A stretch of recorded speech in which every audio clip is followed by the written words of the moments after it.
What's it like now? Because you did a ton of interviews, you did a ton of press while you were on the show. Yeah. What's it like now, though, doing events like this and maybe not having to worry about giving spoilers? Or is the perspective different now that you're on the different other side of it? Yeah.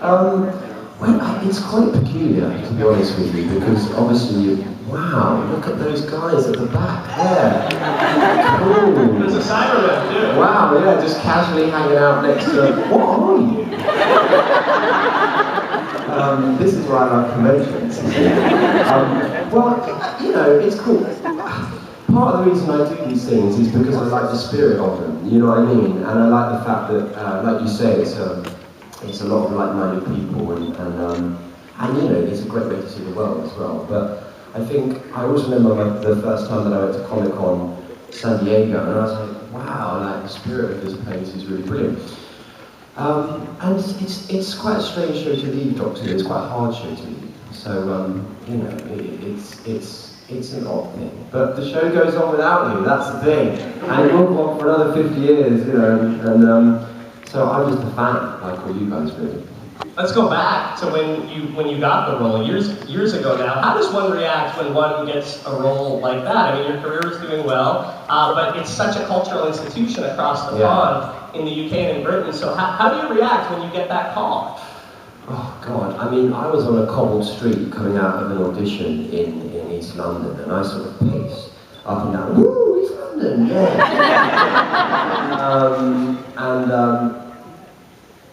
Pause for water. And I just sort of paced up and down, and then I rang my dad, and I told. But it was a strange thing because with that job, so you have both auditions, and then they go, right, now we're going to invite you around to Stephen Moffat's house, and the head of the BBC is there, and a couple of other people, and they sit you down, and there were these like plates, paper plates, with David Tennant's face on them.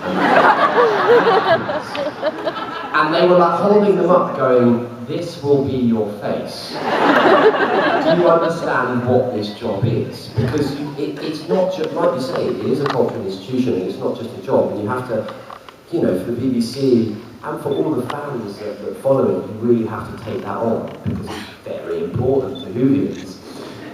Which I found out, I was 26, and everyone was like, who's this guy? And then the 11th Hour came out, and you know, we sort of went, yeah. Quite a strong beginning with the 11th Hour. Is that an episode that stands out to you? Because I mean, it was such an amazing introduction to you as a doctor. That's probably one of my favourites. I think it's like, if I were to pick 3 that I made, that would be my top 3. That would definitely be in there. And just because I think, as an idea, and it's probably, but I think as a companion introduction, I don't remember there being a better one really, because you know the fact that he meets her when she's young, Amy, I think just sets up that relationship so brilliantly. And also Karen's sorry, but she's filming a selfie, and they've overran, and that's why she couldn't make it this weekend. So she did say to pass on her apologies, and I was like, yeah, well, whatever. Thanks for nothing, Karen. I don't want to steal somebody else's question, but what would the other 2 episodes be of 11th Hour would be in that top trinity? Wow, God, that's a good question.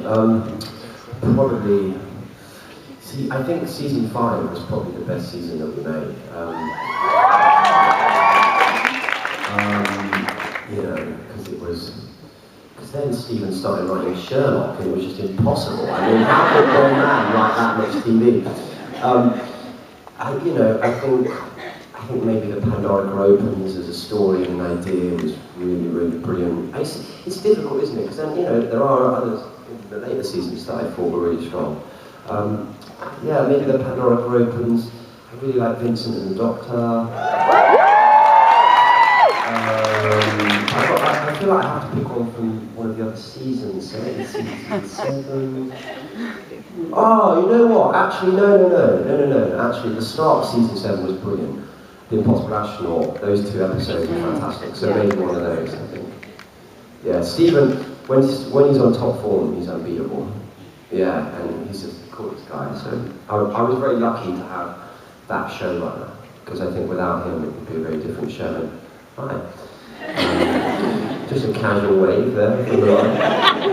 Well, Fan Expo is about the fans, so let's open it up to questions. Oh, and by the way, this is our sign language interpreter on the side. I'm sorry I didn't introduce myself. Hello. Hi. So why don't we start with Stefano on that side?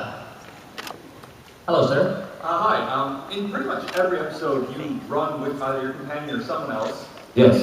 And I've had a full year to think about this, and my question is, can I run with you?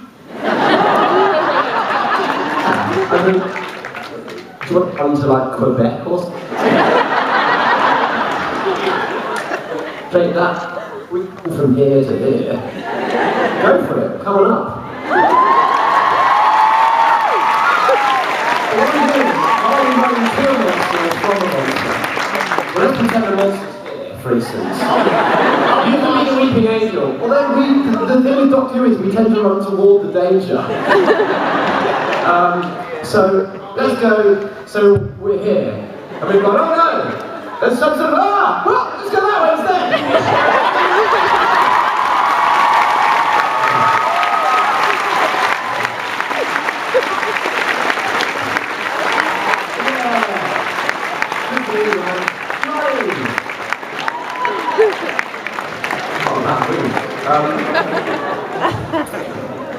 Did you practice the running before the roll?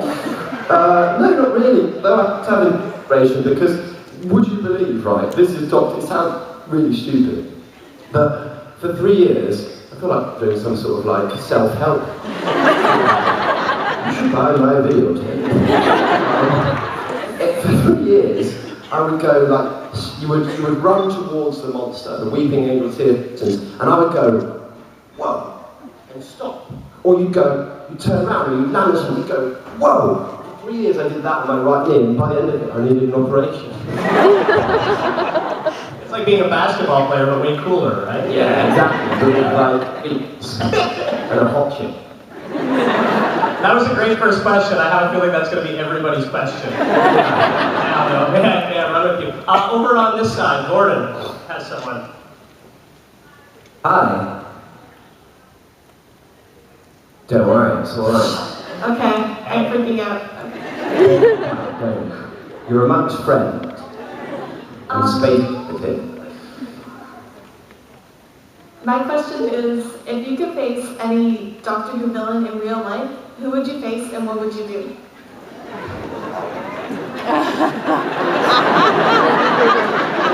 It's funny you ask. I'd face a Dalek and I'd tickle him on the sucker. Come on, buddy. Let's just calm down. Let's have a cup of tea. And let's be friends. You're right here. You are the epitome of evil. But I want to make you a cup of tea. And then you would zap me, I think. Would you care for some tea? Yes, please, you crazy Canadian darling. Exterminate A. Hello. My question is, how did you maintain the balance of being the most innocent seeing doctor, and also being kind of the one previous to the darkest edge of the modern doctors? Oh, that's so, what was the first back? So it was, how did you keep the balance between being the most innocent seeming doctor, but also being the creepiest and darkest of the modern doctors, underneath that as an undertone?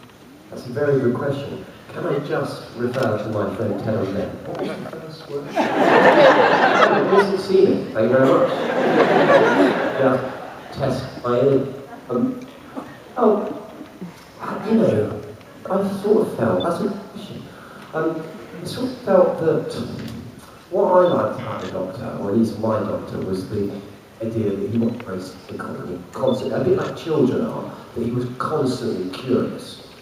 But also, when I first took the part on, I sort of looked at the history of the character, and it's 900 years, and actually, when you contemplate the blood that's on his hands, the amount of times he's gone, oh no, there's 50 clerics in there. Uh-oh, there's not any more. Let's just get in the top and go somewhere else. Because there's someone else to save, and we've saved one little girl.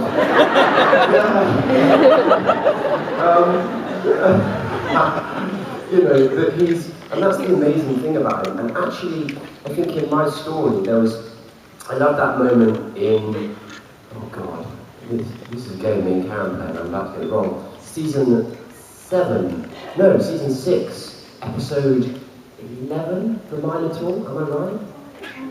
The God Complex. Damn. The bit where he opens the door. You know, and I was in my head, and I know there's children in here, so I don't want to be too graphic, but in my head in that moment, when he opened the door, he just saw all 11 doctors just hanging, you know, from nooses. And he was like, and then there was one space left, and it was his, you know. And I think that there's that sense with the Doctor that actually, for me, that's why he's outward and so curious, because if he wasn't, there's just too much, there's too much pain in it. So, yeah, I don't know, it's something in that dichotomy, I think. Thank you, good question, and lovely hat. Well, in terms of looking back on the history and the canon of Doctor Who, you said before that you really like Patrick Troughton as Doctor Number 2, and I know your favorite episode is Tomb of the Cybermen. Exactly. So when you were crafting your Doctor, did you really look to him to influence, or did you kind of look to everyone? Well, no, really, because I sort of feel like it's a bit like Hamlet, is that it has to be an expression of who you are, and it has to be totally independent to your personality, which is why Peter's will be so different to mine, and it'll be so brilliant, because bring a completely new idea. And hopefully with mine, there was a slightly different idea to David's or to Christopher's. Or what I loved about Troughton was that mad face. I think he's just got such a doctory face. And Tomb of the Cybermen, I still maintain, are the best Cybermen that we've ever had, and the scariest. I feel like I don't know if we ever really got those right. I mean, we did toward the end, but I just think those weird, like, cloth bodies that they have, and those amazing, I don't know if anyone's seen Tomb of the Cybermen, some of the old fans amongst them probably. But if you've not seen it, it's a great Doctor Who episode to watch. Over on this side. Hello. Hello, Clara. Can I have a hug? Yeah, Me. Do you have a follow-up? If you could be any companion, which one would I be? Oh, crikey, noses. That's a good question. Maybe Piper, because she's really hot.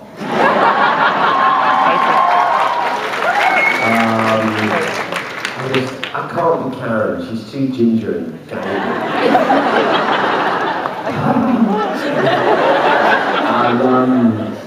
And Jen is still the companion, so I don't want to take her job. And Peter. K9! Yeah, robot dog, why not? Yeah. Still not ginger. It's going to be a while, I think. We've got a few years of compelling. Yeah, maybe Piper, because she gets to kiss David. There you go.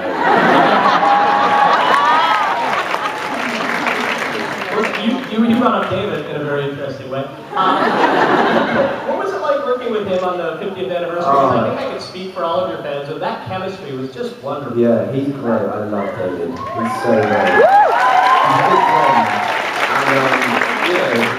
And the thing with David that I still get is I still go, whoa, it's Doctor Who. Because I watched all of his episodes, you know, sort of when I got the job.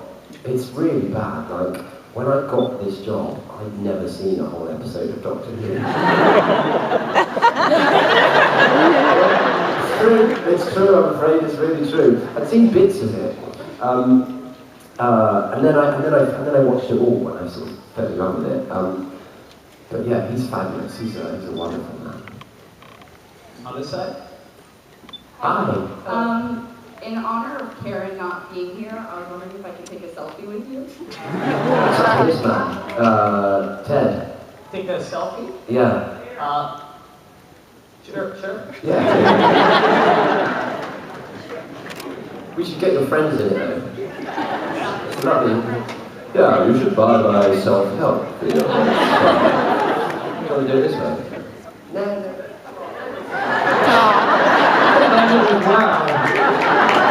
Wow, I mean, good, ready? All right.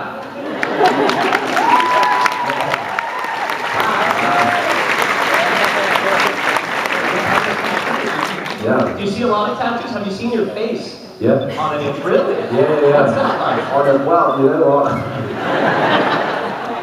We had a great night. No.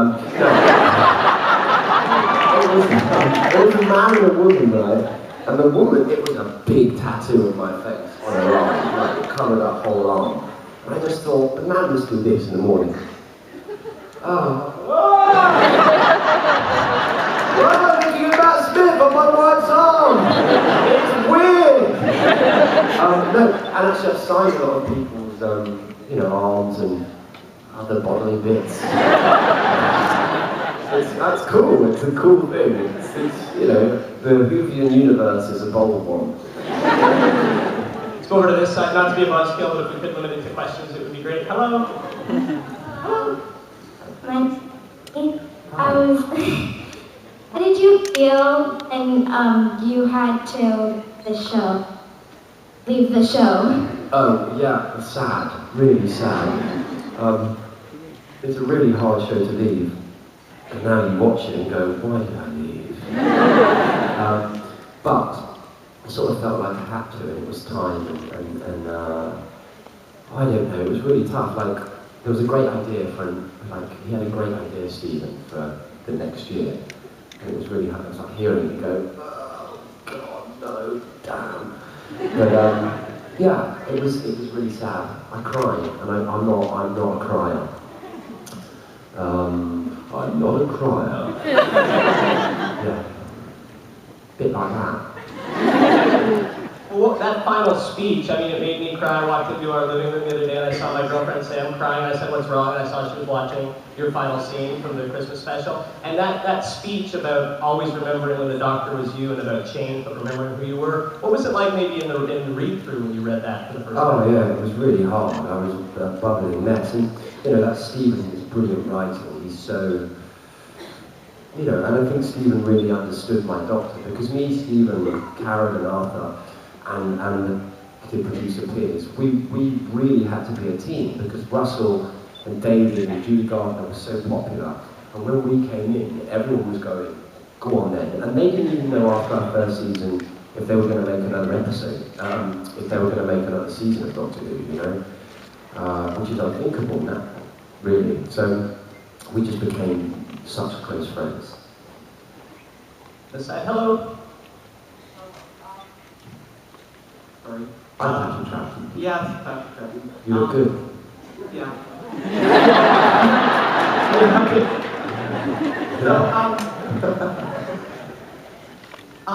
I was wondering, due to something Sylvester McCoy did at Dragon Con, he read your Pandorica speech. So I was wondering if you could maybe read a short, it's 3 sentences speech from his doctor as the 11th Doctor. Yeah, it's fine. I've got to put my glasses on though. Just carry them around, okay? Yeah.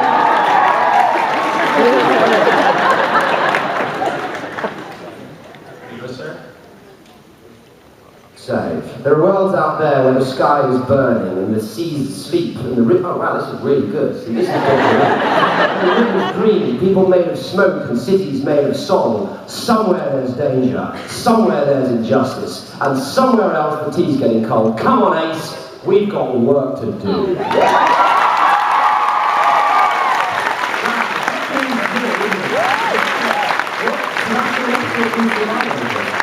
I've never seen that.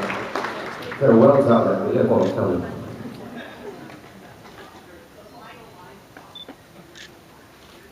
Wow, cool. I'm going to check that out. Thank you for the tip. That was the final line of Sylvester McCoy, by the way, if you didn't hear that. It's really cool. Yeah. Hello. Hey there. One, I have 2 questions, if that's okay. First one's short. Is that okay? Go for it. 1, can I be your companion? Yes.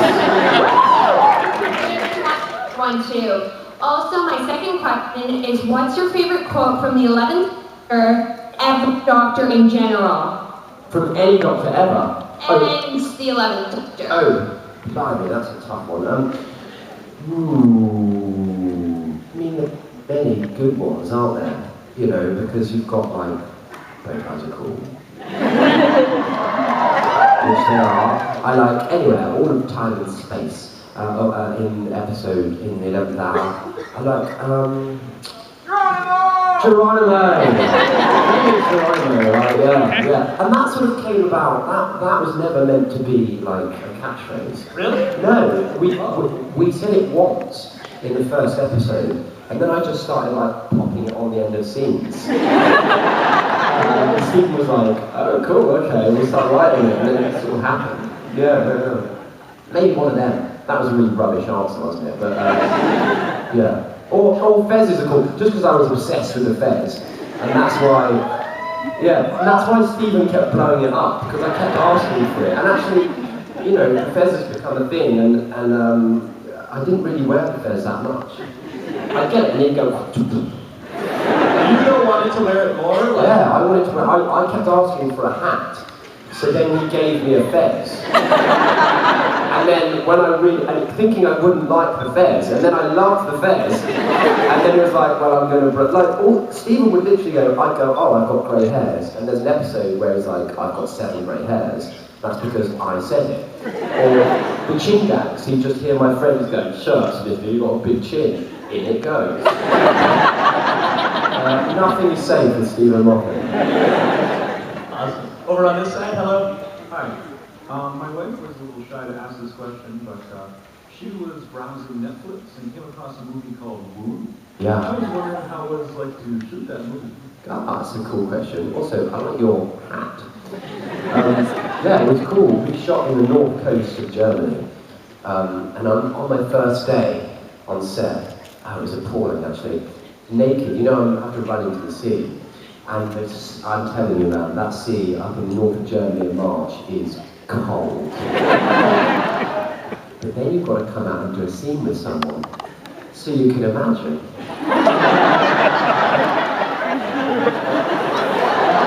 It's a funny introduction. But it was cool. It's quite a mad film. But it was